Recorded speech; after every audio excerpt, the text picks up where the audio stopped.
Assalamualaikum warahmatullahi wabarakatuh. Perkenalkan, nama saya Faradila Khroto Anifasya Putri dengan NIM 2201064492 dari kelas PGSD 2022D.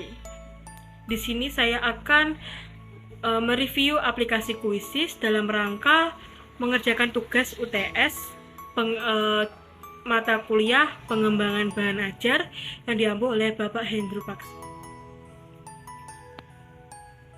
Baik, di sini nanti saya akan mereview aplikasi Quizizz dari segi kelebihan, kelemahan, serta saran yang saya buat untuk aplikasi Quizizz sendiri. Baik, kan kita sebagai calon guru, kita mengerti bahwa saat ini bahan ajar atau media ajar yang kita gunakan harus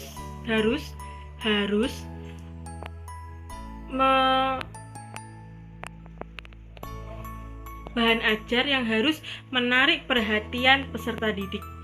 Karena apa? Karena pada saat ini peserta didik itu cenderung lebih ke gadget.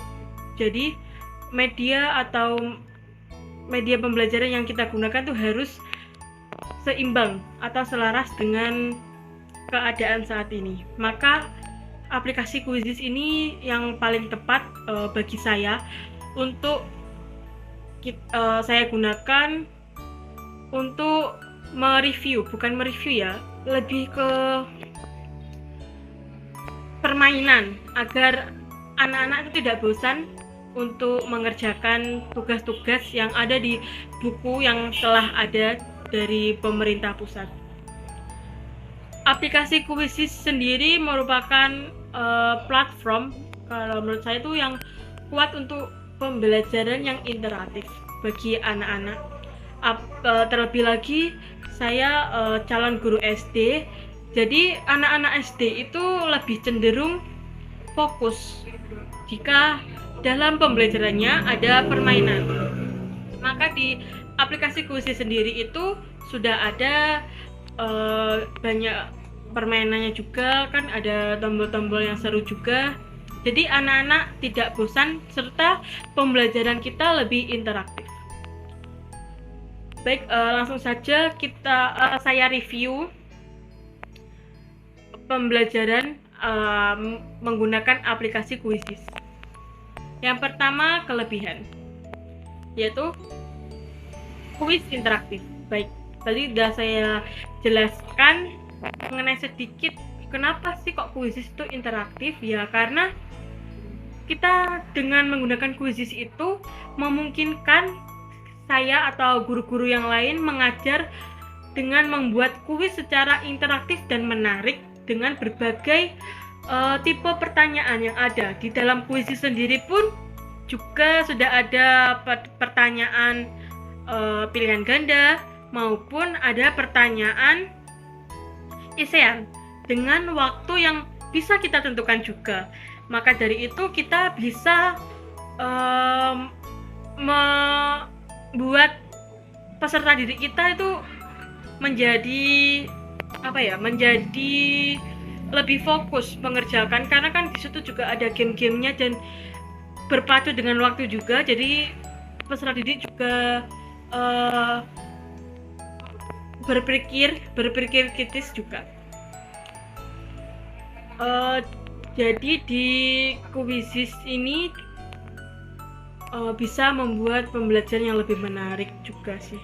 Jadi peserta didik juga ingin tahu apa sih soalnya. Jadi kita lebih, kan di situ juga ada hero-heronya juga ya. Jadi bisa diulangi juga kalau soalnya nanti kita pilih hero yang ini, nanti mengulangnya yang ini. Jadi itu kan lebih peserta didik lebih enak aja gitu.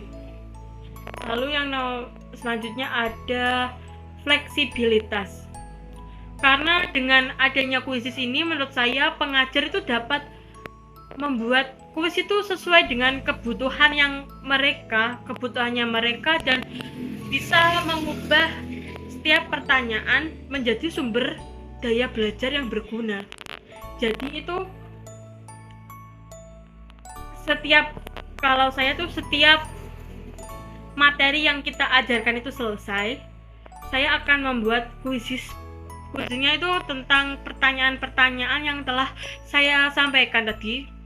Bukan pertanyaan sih, pernyataan, penjelasan yang sudah saya uraikan kepada peserta didik. Lalu saya akan membuat pertanyaan melalui kuisis ini.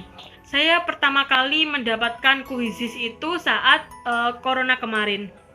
Jadi menurut saya sendiri tuh kuisis itu juga benar-benar bermanfaat banget bagi kita semua. Terlebih lagi ini kan kita lagi musimnya online, jadi sangat-sangat berguna, dan itu kita bisa merubah kuisnya itu, pertanyaannya itu terserah kita mau membuat yang bagaimana, kita bisa menyesuaikan dengan keadaan peserta didik gitu. Lalu ada, jika kita tidak ingin membuat soal yang kita mau, kita bisa memilih kuis public quizzes, yaitu di kuisnya sendiri pun itu juga sudah ada contoh-contoh kuis publik dari guru-guru yang lain untuk muridnya. Nah, itu kita juga bisa pakai juga. Jadi memungkinkan kita semua itu untuk mengambil manfaat-manfaat dari kuis yang telah dibagikan oleh guru-guru atau pengajar yang lain bagi kita. Jadi kita nggak perlu repot-repot juga membuat soal gitu, karena kita tinggal sesuaikan aja. Umpama materi Pancasila, ya kita tinggal cari aja di kuisis itu juga ada materi Pancasila dari kelas rendah sampai kelas tinggi pun juga ada. Jadi kita lebih digampangkan. Tapi ya itu, kita tidak bisa bukan mengontrol, tapi kita tidak bisa siswanya itu, siswa tidak bisa, kita tidak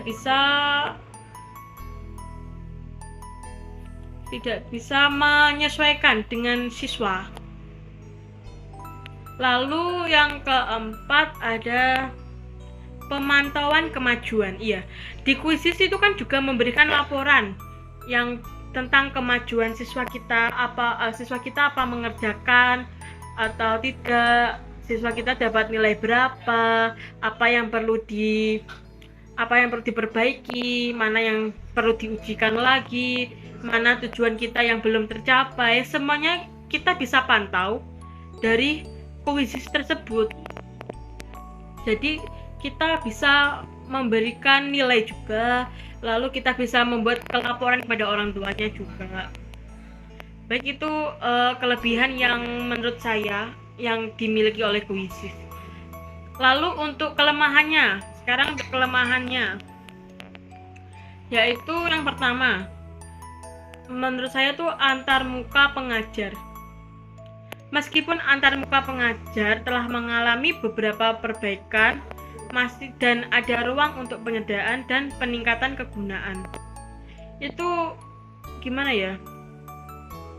Menurut saya itu kelemahannya ini, terkadang saya sudah memberikan kuis ke anak-anak, ke peserta didik, tetapi mereka itu sudah join, tapi di akun saya itu belum ada akun dari peserta didik tersebut. Jadi kadang ada miskom lah, entah itu dari emang bisa dari internet ataupun dari kuisisnya sendiri. Soalnya saya juga beberapa tuh pernah mengalami seperti itu. Jadi itu menurut saya itu kelemahan yang paling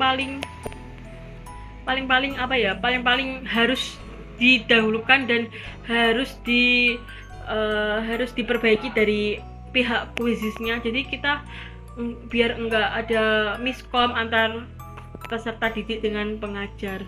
Dan juga kadang jika guru sudah memulai kuisnya tetapi siswanya itu belum masuk karena terkendala kode akses atau apapun itu harusnya pihak kuisis itu juga sudah mengerti dan memperbaiki semuanya itu.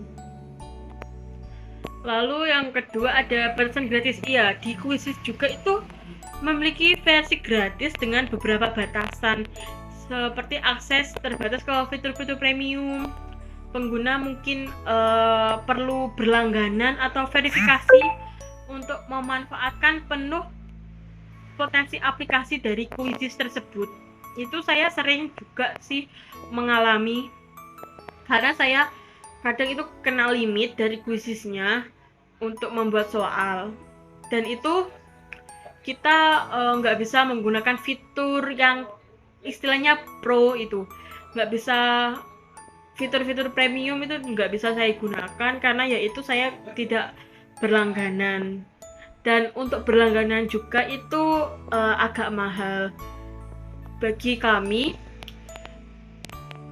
Fitur-fitur itu tidak kami gunakan, itu tidak apa-apa, yang penting jangan ada batasan limit untuk kami para peserta didik dengan pengajar untuk memberikan pembelajaran yang lebih interaktif dan bermakna untuk peserta didik kami.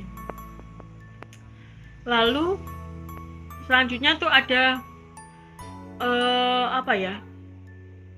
kustomisasi terbatas, yaitu pengguna mungkin menginginkan lebih banyak opsi kustomisasi dengan tampilan kuis. Itu pun juga saya sering mengalaminya. Jadi lebih baiknya itu diperbaiki lagi untuk mengcustom kuisnya, jangan dibatasi kalau bisa. Tapi itu memang harus premium sih awalnya, tapi tidak apa-apa. Jadi kita tetap bisa sih. Biasanya kita itu memberikan ke peserta didik itu kuisis yang bentuk pilihan ganda. Itu lebih sering kita gunakan karena yang lebih gimana ya, lebih memudahkan kita untuk mengoreksi juga. Soalnya kan jika yang isian esai itu kalau kita jawabnya apa, umpama kita jawabnya A tapi anak-anak itu jawabnya B, tapi B itu benar, B itu persamaan kata dari A, itu kita nggak bisa membenarkan. Jadi lebih enak itu isian, kecuali kalau rumus-rumus pasti, jawaban-jawaban pasti seperti matematika, itu kalau jawabannya A, otomatis siswa-siswa juga harus menjawab A karena itu sudah pasti. Tapi jika bahasa Indonesia atau IPA IPS itu harus mencocokkan ulang kembali, karena yaitu ada persamaan kata yang kita tidak cantumkan di kuisisnya, maka itu juga salah, itu juga mempengaruhi nilai siswa juga. Baik, untuk selanjutnya saya langsung ke saran untuk aplikasi kuisisnya sendiri. Menurut saya itu saran yang pertama yaitu kita harus meningkatkan antarmuka. Ya, kuisis dapat meningkatkan penggunaan dengan antarmuka yang lebih intuitif dan ramah pengguna. Ya, sebaiknya kita juga mengertilah bukan arti tingkatan antarmuka yang kita mengerti. Sebaiknya atau kuisis itu dibentuk seperti Zoom atau Google Meet yang ada gambar fotonya, video itu, biar kita mengerti bahwa peserta didik kita itu mengerjakannya itu dengan sendiri real bener-bener sendiri, bukan dibantu oleh orang lain ataupun dibantu oleh Google gitu. Lalu ada opsi integrasi, yaitu menambahkan opsi integritas dengan platform pembelajaran lainnya seperti Learning Management System yang dapat memudahkan pengajar dalam mengelola materi yang kita sampaikan. Jadi kita harus menggunakan LMS, Learning Management System ya, LMS, untuk memudahkan kita dalam mengajar dan mengelola materi yang akan kita berikan. Lalu selanjutnya ada fitur kolaborasi. Ya, ini perlu ini. Karena dengan menambahkan fitur-fitur kolaborasi untuk peserta didik seperti pembuatan kuis bersama dapat meningkatkan interaksi dalam pembelajaran. Iya, ini umpamanya tuh kuis bersama tuh bareng-bareng.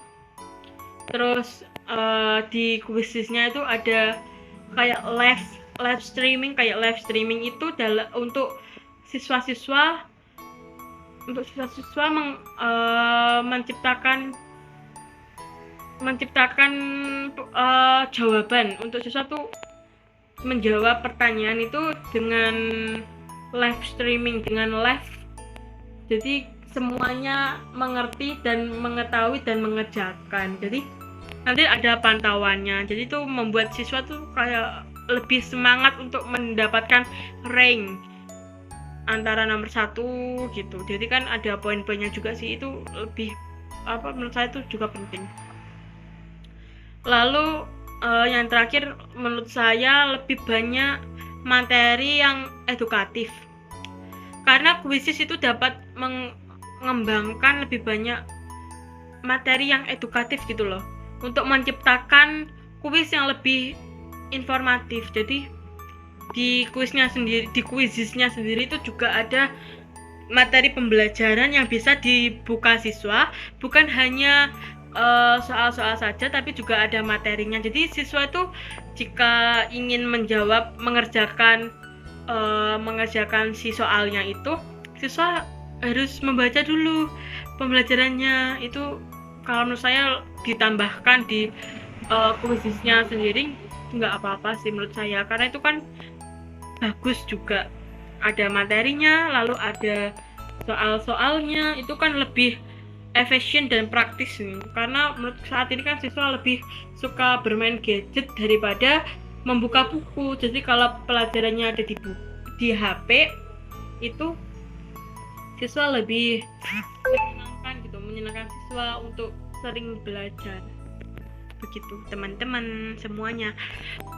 Baik, tadi saya sudah mereview kelemahan, kelebihan, serta saran yang saya buat untuk aplikasi Quizzes sendiri. Quizzes sendiri itu kalau menurut saya adalah aplikasi yang sangat bermanfaat banget bagi kami semua, calon-calon pengajar serta pengajar yang telah mengajar, untuk memberikan pembelajaran yang inovatif dan interaktif kepada peserta didik kita. Dan tolong untuk Quizzes